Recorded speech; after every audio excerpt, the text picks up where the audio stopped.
Dhanyabad Mahoday. Sir, over the past few years, the government is vigorously pursuing disinvestment, corporatization and privatization of the government trust, public sector undertakings, including banks and insurance companies. Sir, the bill seeks to replace the Major Port Trust of 1963 with a Major Port Authority as a part of so-called structural reform. By adopting this strategy, this government has essentially become a seller's government. It has adopted a policy of selling all public sector undertakings, public properties, whatever the nation is having even today. Sir, they are following in this matter, in this bill, it is nothing but a reflection of the Singapore model. Singapore did the same thing.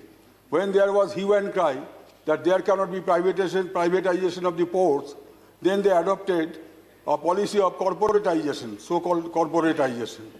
And thereafter, they ultimately privatized the ports. So this is the first step, corporatization.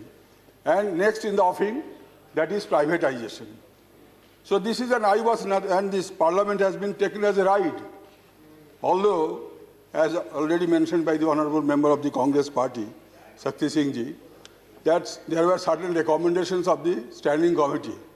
Although that bill lapsed, while drafting this bill, the recommendations of the Standing Committee ought to have been considered by the government, and the recommendations should have been reflected in the drafting of the bill, which has not been done, I am sorry to say.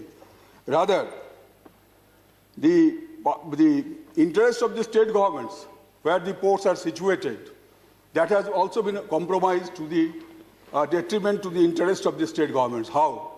One example I am giving.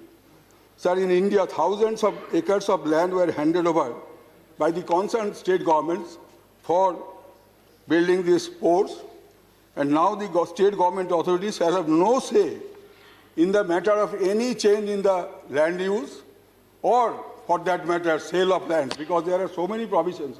I don't have any time to go through the bills clause by clause.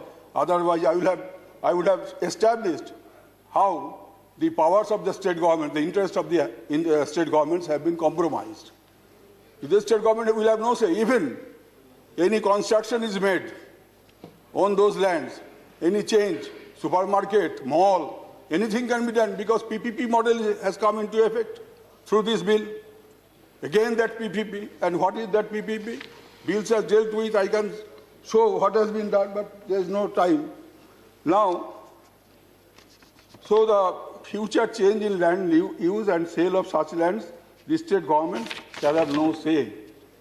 Now, sir, if we go through section 22, subsection 22, and the proviso thereto, as also section 22, subsection 3, we will find that the new port authority shall be Swayambhu, or shall be a self-created authority to the exclusion of state government authorities.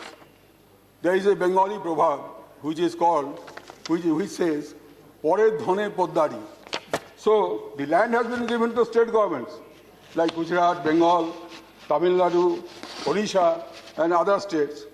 And they are now earning one's bread by the sweat of others' broth.